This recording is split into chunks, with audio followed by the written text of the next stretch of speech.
Assalamualaikum warahmatullahi wabarakatuh. Jumpa lagi dengan Sinema Shore dalam risalah Nabi. Jauh sebelum Nabi Muhammad lahir ke dunia, namanya sudah disebut di langit.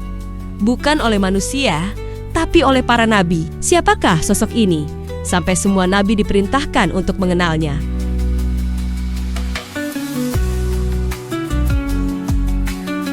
Allah mengungkap sebuah rahasia besar dalam Al-Quran, bahwa setiap nabi yang diutus ke bumi tidak hanya membawa risalah untuk kaumnya, tapi juga membawa satu janji.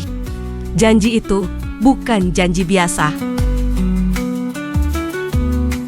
Allah berfirman, jika suatu hari datang seorang rasul terakhir yang membenarkan semua ajaran para nabi, maka mereka wajib beriman kepadanya dan menolongnya. Bayangkan itu, para nabi yang diutus di zaman yang berbeda, dengan umat yang berbeda, ternyata terhubung oleh satu nama yang sama.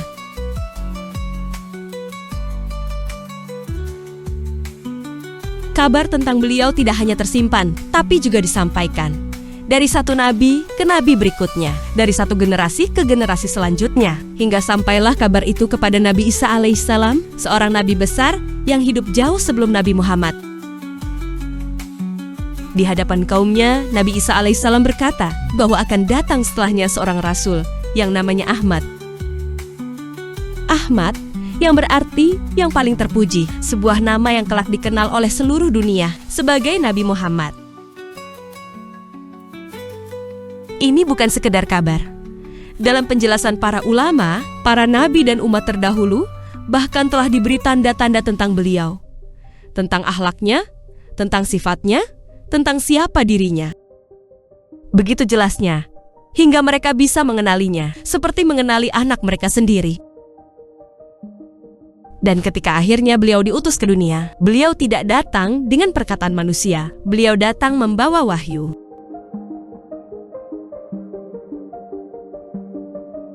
Wahyu yang turun langsung dari Allah, bukan karangan, bukan pemikiran, tapi firman yang dijaga. Wahyu itu adalah Al-Quran. Kitab yang menjadi petunjuk bagi seluruh manusia, kitab yang membenarkan ajaran para nabi sebelumnya, sekaligus menyempurnakannya.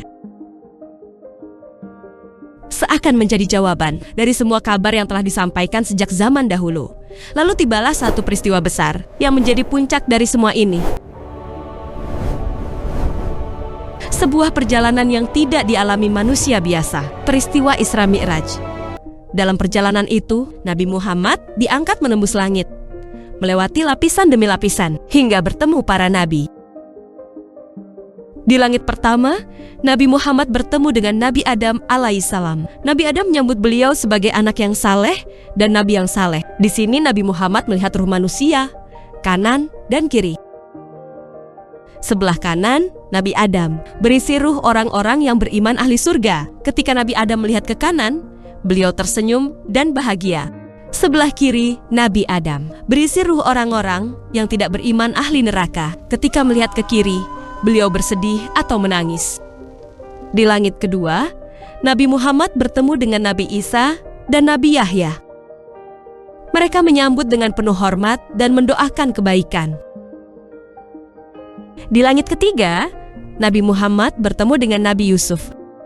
Dikenal dengan ketampanan luar biasa, Nabi Muhammad melihat keindahan yang sangat memukau. Di langit keempat, Nabi Muhammad bertemu dengan Nabi Idris, nabi yang diangkat derajatnya tinggi oleh Allah. Di langit kelima, Nabi Muhammad bertemu dengan Nabi Harun, dikenal lembut dan dicintai kaumnya. Di langit keenam, Nabi Muhammad bertemu dengan Nabi Musa. Terjadi dialog penting terkait sholat. Nabi Musa bertanya, "Apa yang Allah wajibkan kepada umatmu?" Nabi Muhammad menjawab, "Salat 50 waktu." Nabi Musa berkata, "Umatmu tidak akan mampu. Kembalilah kepada Tuhanmu, minta keringanan."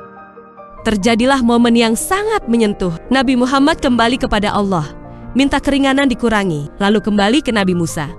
Nabi Musa menyarankan untuk kembali lagi. Ini terjadi berulang kali. Akhirnya, salat menjadi 5 waktu sehari semalam. Tapi Allah berfirman, 5 waktu, namun pahalanya seperti Dan saat Nabi Musa menyarankan Nabi Muhammad diminta kembali lagi, Nabi Muhammad berkata, "Aku malu kepada Tuhanku." Mendengar itu, Nabi Musa menangis karena umat Nabi Muhammad lebih banyak masuk surga. Di langit ketujuh, Nabi Muhammad bertemu dengan Nabi Ibrahim, bersandar di Baitul Ma'mur, rumah ibadah para malaikat. Nabi Ibrahim menyampaikan salam untuk umat Nabi Muhammad SAW.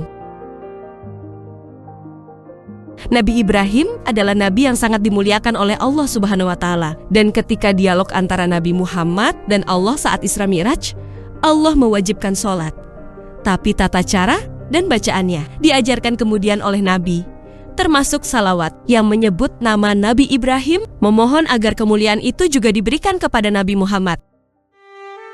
Nabi-nabi yang selama ini membawa risalah Allah, nabi-nabi yang telah lebih dulu mengenal namanya, kini berdiri dalam satu barisan. Dan di momen itulah, Nabi Muhammad maju ke depan, bukan sebagai tamu, bukan sebagai pengikut, tapi sebagai imam.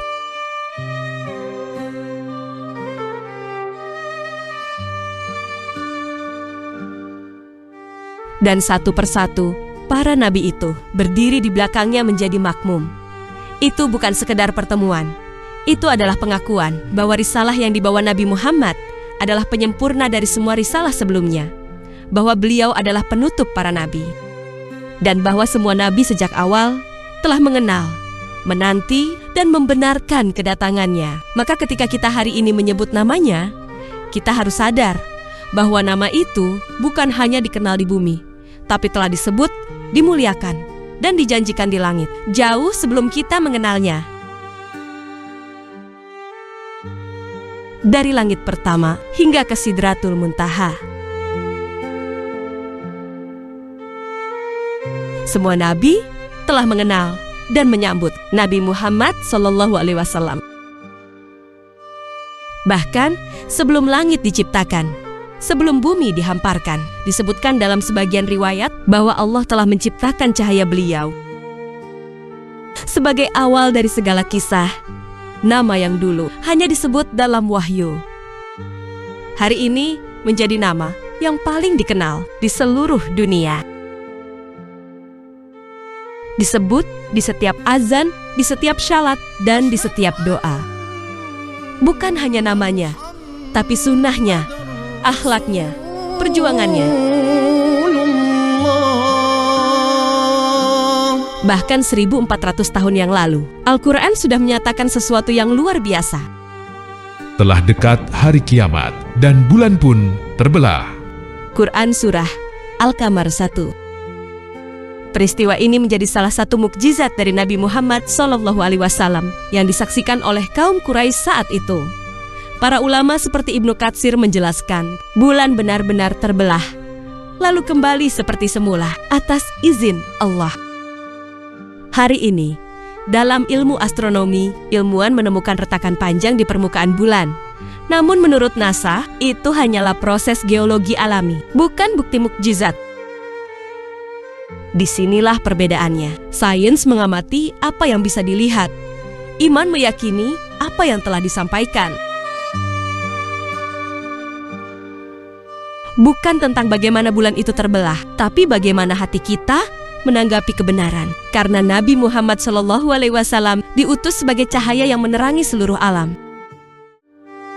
Dan jika hari ini kita masih jauh dari ajarannya, maka mungkin bukan karena ajarannya yang sulit,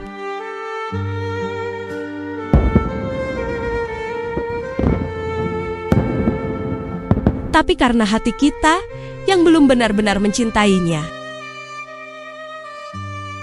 Maka sebelum kita mencari dunia,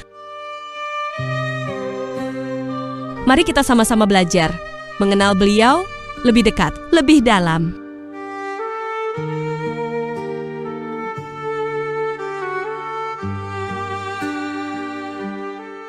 Karena kelak di hari semua manusia mencari pertolongan.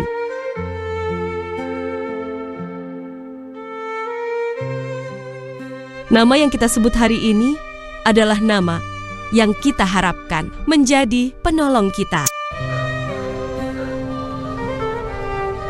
Jika hari ini kita berharap kelak mendapatkan syafaat dari Nabi Muhammad SAW, maka mari kita belajar menjadi hamba Allah yang taat. Karena syafaat itu bukan milik siapa-siapa, melainkan hanya akan diberikan atas izin Allah Subhanahu wa Ta'ala. Sekian kisah risalah Nabi. Mohon maaf jika ada kekurangan dan kesalahan. Wa taufiq wal hidayah. Wassalamualaikum warahmatullahi wabarakatuh.